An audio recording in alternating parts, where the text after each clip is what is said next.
Hi, my name is Ariana. I'm 14. I want to share with you my story about survival in extreme conditions. This year, my parents celebrated 20 years of living together, and my dad gave my mom just a stunning gift, a trip on a cruise ship. My mom actually didn't expect to receive such a gift, although she had dreamt about it her whole life. And of course, she cried with happiness and anticipation of the journey. I cried too. I was really happy for my mom. Last year, it was really difficult for her. I think she deserved the fulfillment of her dream. I didn't want to go on a cruise with my parents at all, but the tickets were bought for 3, and I didn't want to upset my mother, so I had to pack up for our trip. After 2 days, we got on a plane on which we had to fly to the port city from which our liner departed. I met a professional diver who was also heading to the ports, but he was going to sail along the coast in his yacht to avoid getting into the storm. What? What storm? I was scared, and this man said that over the past years, he's learned to analyze the behavior of the sea and predict the upcoming storms. And hurricanes and right now very strong winds are expected in the sea. My dad interfered in our conversation and asked him to not scare the child and assured me that everything would be fine and that I should think only about our unforgettable vacation, but also the journey of my parents. My dad interfered in our conversation and asked him to not scare the child and assured me that everything would be fine and that I should only think about unforgettable vacation. I've given it some thought and decided that my panic would just ruin not only my journey, but also the journey of my parents. So I got distracted by reading a book. That evening, we were already on the ship. I was just thrilled. It turned out to be so huge and beautiful.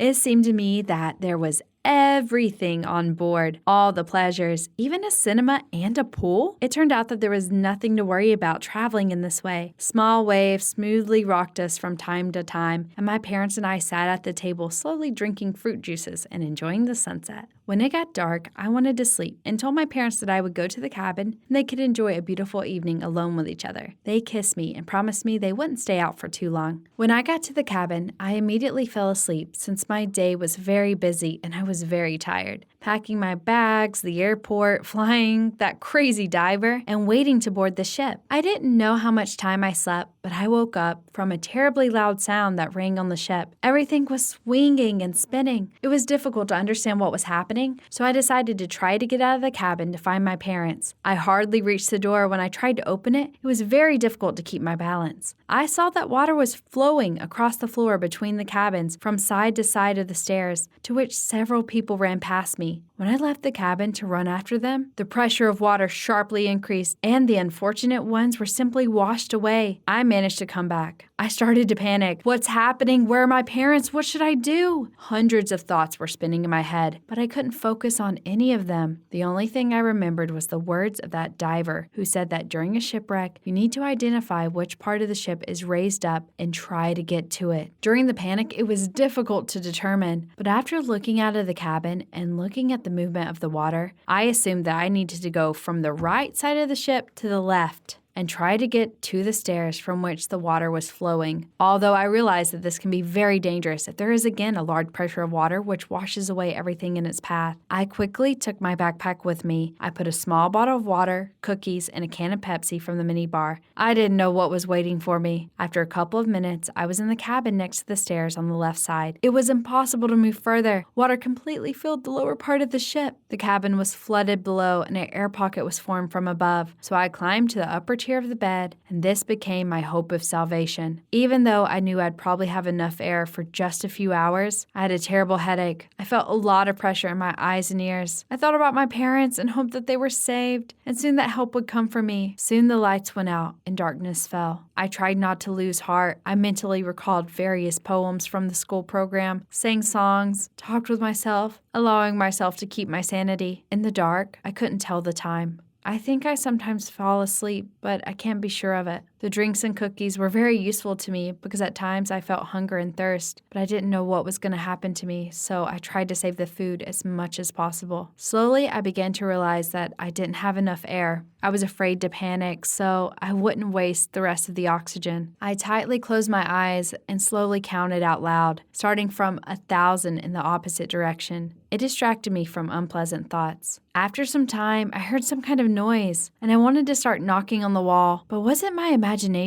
I had to save energy and oxygen in case I knew for sure that someone was going to come for me. Soon again, I heard a noise and saw a thin ray of light coming from the side of the stairs. It was necessary to act. I started pounding on the wall with an empty Pepsi can, and after a few minutes, I saw a diver who swam to my cabin. He said that everything was okay and he would sail away, and I would begin to count. Before I got to 100, he would return with the help and equipment that was necessary to pull me out. 73, 74, 75, and here it was. The long-awaited help. There were 2 divers with a protective suit, mask, and scuba gear. I was quickly instructed on how to behave going up, how to use scuba gear, and told about the signs of divers, or rather about the meaning of their signs. We climbed very slowly, I think for ages. I didn't think I was so deep underwater. My eyes were hurting from the sunlight, so they put some sunglasses on me. Rescuers helped me get on the boat that took me ashore, and then I was taken to the hospital by a helicopter, where my parents were waiting for me. Oh, how happy I was to see them safe and sound. It turned out that when the wave covered the ship, they were prohibited to go down to find me. They put on life jackets and were picked up by the Coast Guard on the boat. My parents were really worried. They were told that there was no chance of finding me alive, and my salvation was a real miracle. In total, I stayed underwater for 65 hours. That's almost 3 days. Imagine. I believe that all meetings in our life are no coincidences. I don't think I could have survived if it wasn't for that diver from the plane.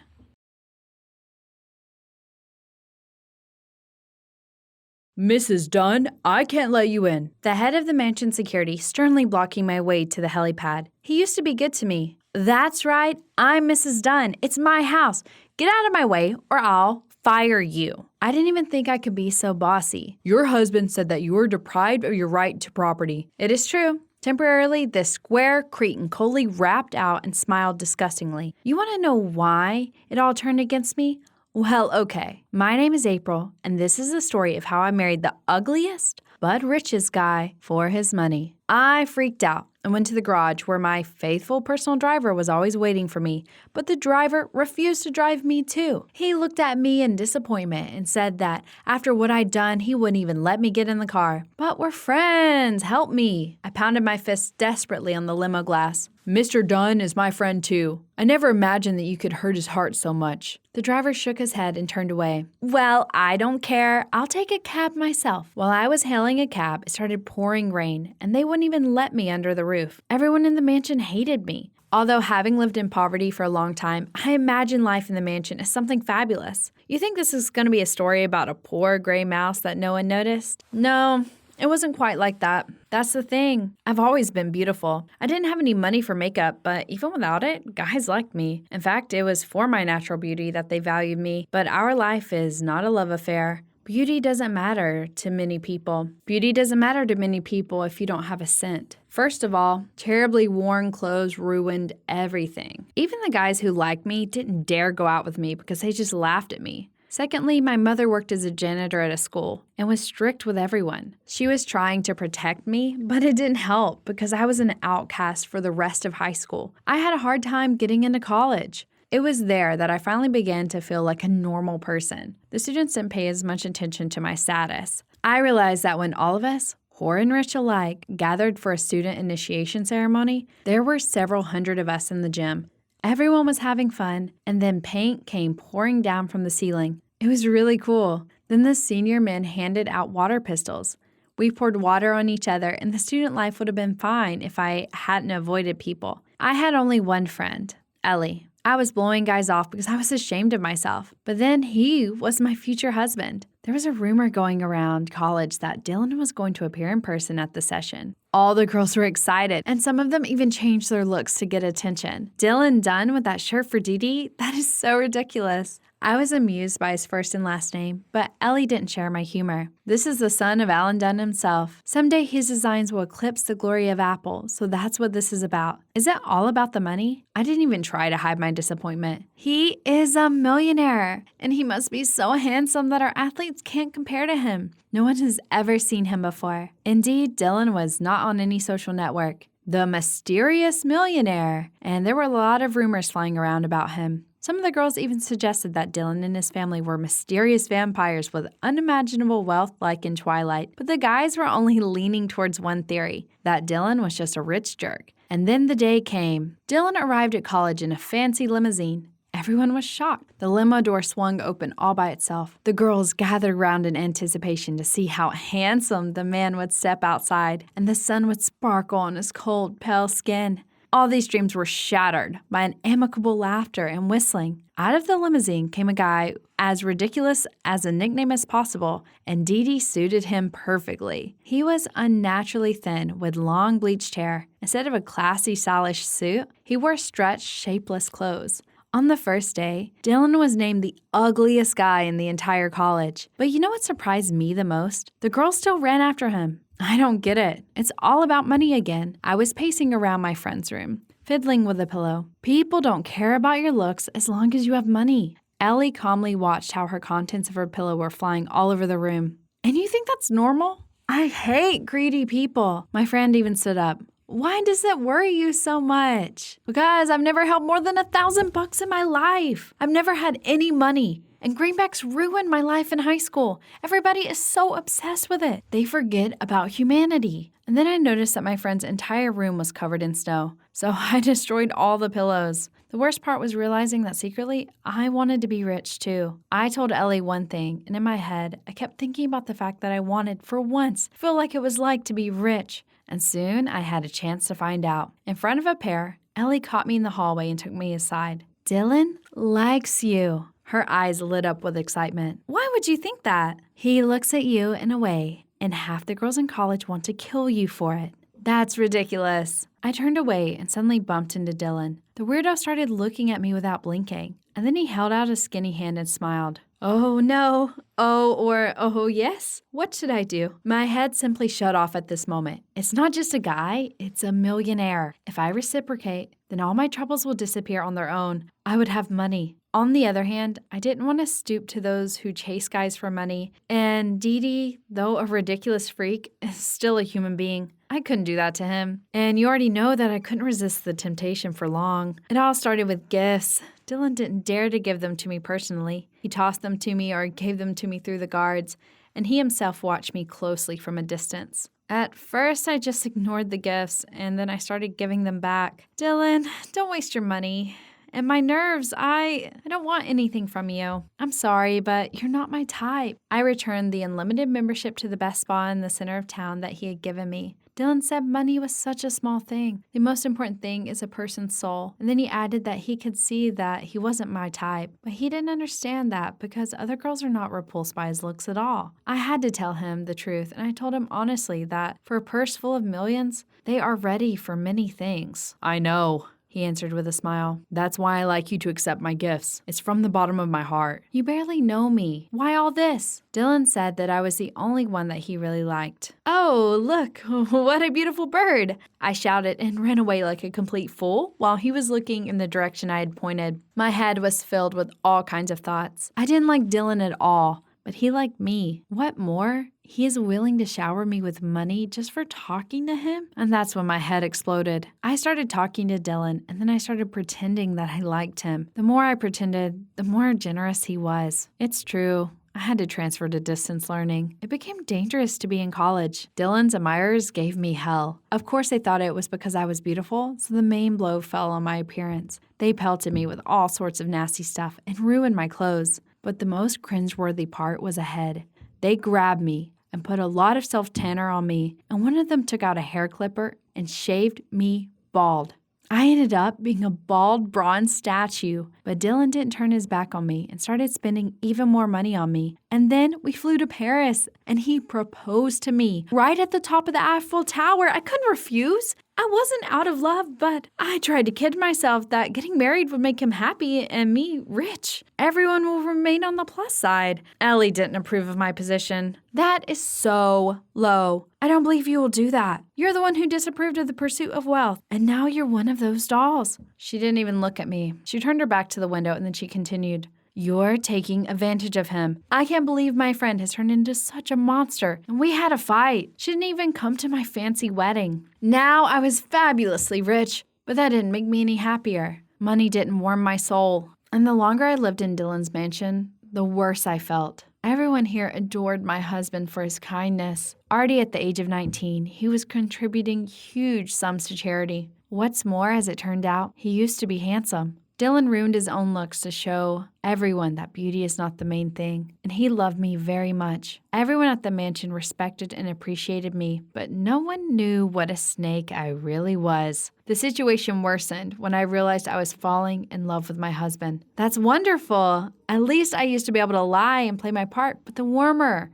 I felt about him, the harder it was to deal with my conscience. I wish I had told him the truth right away. But I didn't. I didn't know how he found out, but maybe Ellie did? He drove away, and I was left in the mansion with people who hated me. That's why I was waiting for a cab in the pouring rain. I knew where Dylan was going. That's why I followed him to tell him how I felt. Dylan, I love you for real. I couldn't hold back my tears, and I hugged him, but he pulled away. Why should I believe you? You're such a good liar. Dylan, I'm ready to lose all the money. I'm ready to go back to that trailer where I spent my entire childhood. As long as you forgive me and believe in my feelings. You don't have to give me a dime for the rest of my life, but I want to be with you. This conversation went on for a long time, and Dylan said he'd give me another chance. But now everyone would be watching me closely. I paid the price for my greed by losing people's trust, lost a friend, and almost lost my husband. There's only one conclusion to be drawn. Greed ruins lives, turning people into animals.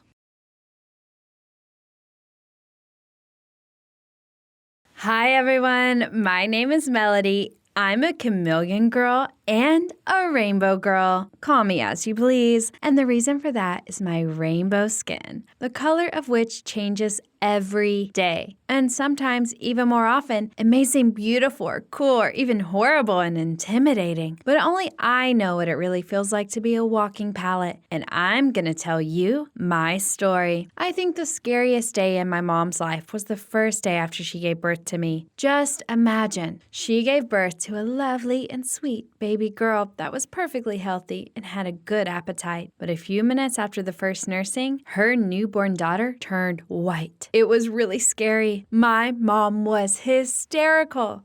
She started screaming, and the doctors rushed to her room. They were as scared as my mom. The newborn girl was now white. When people saw me, they got very pessimistic. Someone even said that I was dead, but nevertheless, my breathing and body temperature remained normal. And then I even cried and opened my eyes. It meant that I was very much alive, and they had to find out the cause of my snow-white skin. Days and weeks were passing by, and everything repeated on a loop. The rosy-cheeked girl turned snow-white every time after a nursing, which really freaked out my mother. Eventually, the doctors just threw their hands up and stated the fact that the newborn girl was healthy. Her body simply changed the skin color in response to nursing. We just had to get used to it, and my mother accepted me the way I was and tried not to get scared when she saw her white daughter. But it got worse when normal solid food was added to my diet. Now I reacted to every food separately, and my skin became the same color as my food. Pumpkin. It's not only very healthy and tasty, but also beautiful because I became bright orange and cute after eating it. Broccoli. Okay, here comes the green melody.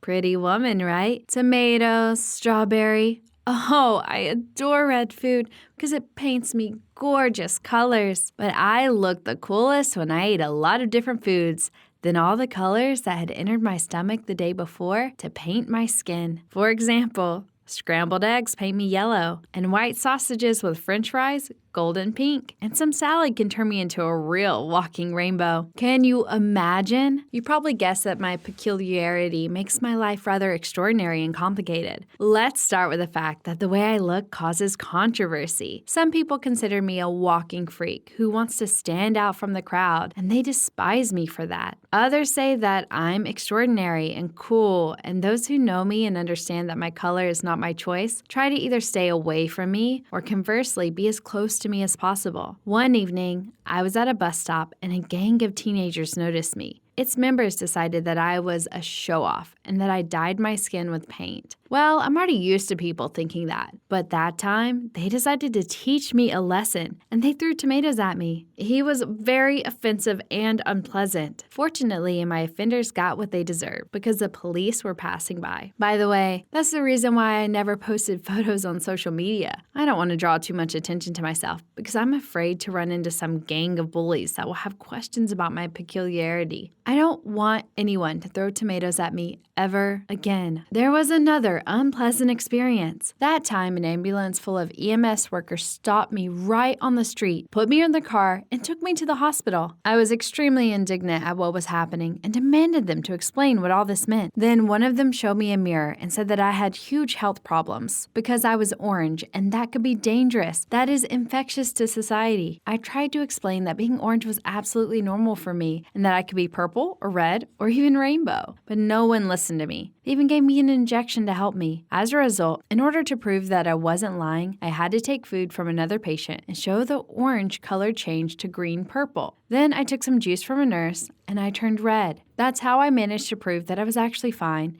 and I didn't need medical aid. By the way, my skin isn't always painted some color. I can make it ordinary, but I need to starve for at least a day to do it. So after the incident with the evil and caring doctors, I didn't eat at all for 3 days in order to be like everyone else and to not get into trouble like that again. The first day was fine. On the second day, I was very hungry. On the third day, I couldn't think about anything but food. Then I decided that I should be stronger than my circumstances and I shouldn't try to hide my peculiarity. Well, I'm a rainbow, so what? Just give me the strawberry donuts. But probably there's nothing absolutely positive or absolutely negative in the world. Everything is relative, and my peculiarity is no exception. In addition to unpleasant experiences, it brings me a lot of positive moments. For example, I can boast of my perfect fashion sense. I just love matching my skin tone to certain clothes. I'll never wear a pink dress with green skin because it would look disgusting. But I know that a blue goes well with pink, which means that I should eat some bogged blueberries the day before.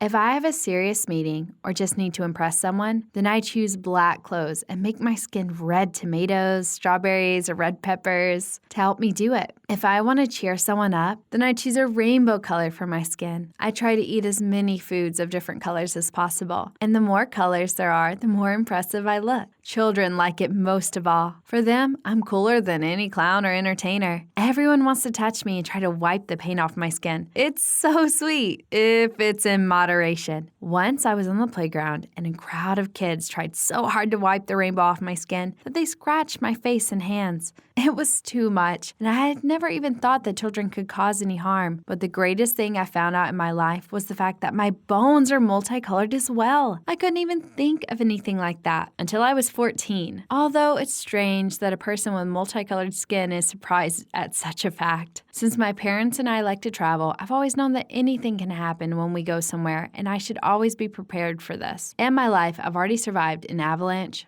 a flood, and even a wild boar attack. But the most interesting thing was yet to come. Last year, we went hiking as usual, and I fell off a steep cliff. Fortunately, I wasn't very high, and I got off with a double fracture of my arm. My parents immediately gave me first aid and called for help. I was at the nearest clinic within an hour, but that day was an extraordinary one for the doctors who helped me because they saw a girl with colored skin for the first time in their lives. Besides, I was yellow and blue that day, if I'm not mistaken. Moreover, my bones were colored as well. As soon as they began to treat the fractures, they were horrified. They saw all the colors of the rainbow inside. On that day, I realized that I was unique, not only on the outside, but also on the inside. Sometimes I think that maybe my internal organs are also multicolored, but I really don't want to check this.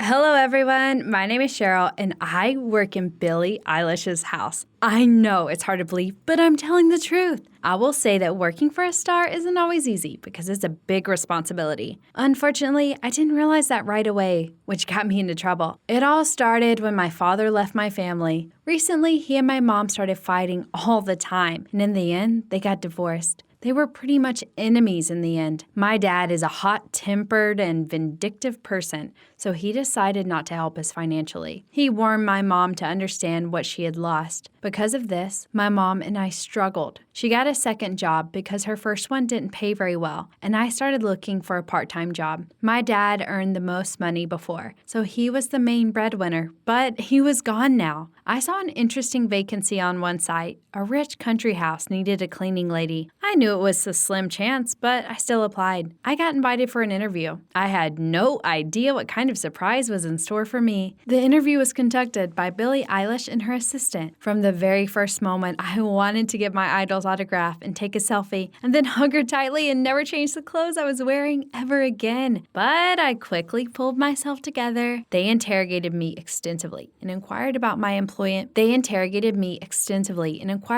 employment experience. I didn't have any, but I was always neat and enjoyed cleaning our large house. Mom wanted to employ a servant once, but I told her it wasn't worth the money. After all, I enjoy sweeping up the dust and mopping the floors until they are spotless. It's possible that I lied, but I didn't, since it was Billie who took my phone number and promised to contact me back. I wasn't expecting to get chosen, to be honest. I'd rather have an autograph than end up with nothing. Therefore, I'm sure they need an experienced cleaning lady, not a child. I'm a complete moron. However, they called me later that evening and informed me that I had been accepted. My hands were shaking so much that I dropped my smartphone into a cup of tea, but I didn't care.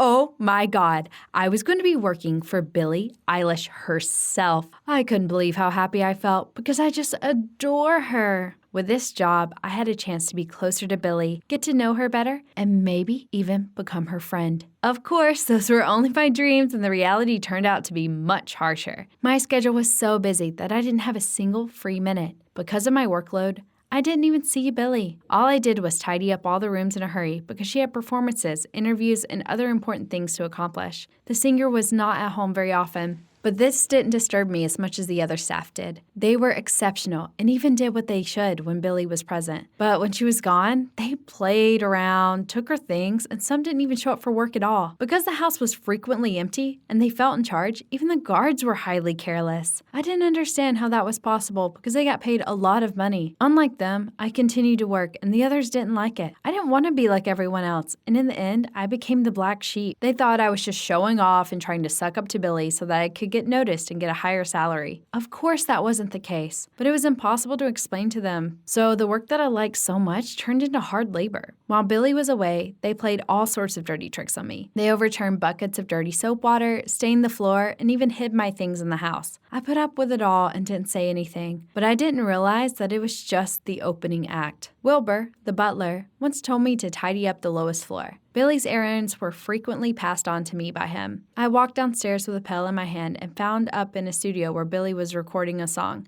You should have seen the enraged expressions. The staff isn't authorized to come down here for any reason, especially during a recording session, as it turns out. So yet, no one had broken the rules. They yelled at me, and I couldn't even defend myself because I was so flustered. They issued a warning and threatened to terminate me if I returned to the office. I ran out in tears. I was framed. I almost lost my job because of those jerks. I realized they were ready to do anything to make sure I quit. I got scared. They could easily hide something expensive or put it in my backpack and then point the finger at me and accuse me of theft. In a case like that, there wouldn't be any way for me to defend myself, and I would end up in serious trouble. It occurred to me at that time it might be the best to go. But something compelled me to stay. One day, because there was some kind of reception, I stayed at Billie's place for a long time. After it was over, I had a lot of cleaning to do. When all the guests had left, the staff and the guards began to unwind for no apparent reason. I was taking out the trash. In the dim light, I noticed some movement. At first, I believed it was all in my head, but it wasn't. Two silhouettes were making their way into the back entrance, which I could see. I immediately reported this to the guards, but they told me to get away from them and go about my business. Then I decided to call the police, but at that moment, everything was against me. The lights in the whole house went out, and my phone was too far away. Finding it in the dark was a waste of time. The robbers were probably climbing up the side of the house. It would be even worse if those two wanted to kidnap Billie. Then I decided to act on my own. I found an old shovel in the backyard and started looking for the suspicious types. I walked quietly and looked around. Seeing that the back door was open, I realized that I needed to act quickly. I sped up, and then I heard a loud, sharp sound that almost made me scream. I immediately dropped to the ground, covering my head with my hands. Was that a gunshot? After that, someone screamed. I dashed over to Billie's room. A flashlight's glow caught my attention. I dashed inside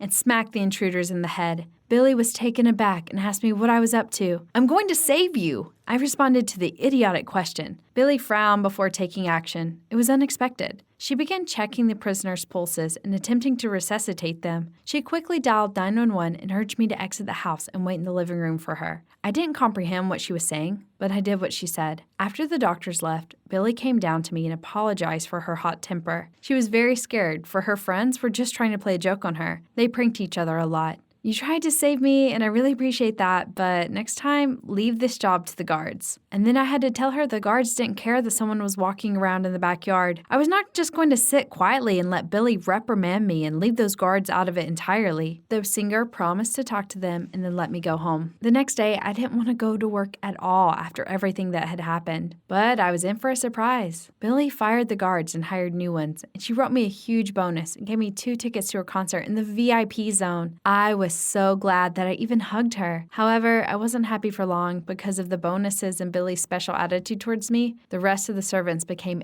angrier at me. They rarely got bonuses, and they were pissed off that some new girl was already able to surpass them. And so the persecution continued and actually got worse. The last straw was when somebody put something slippery under my feet. I fell down the stairs, got a lot of bruises, and broke my arm. I realized that I could no longer tolerate this behavior and quit. Working for Billie Eilish is cool, but not that cool. Billie was very upset when I left, and so was I, but I'd rather live in peace than endure bullying every day.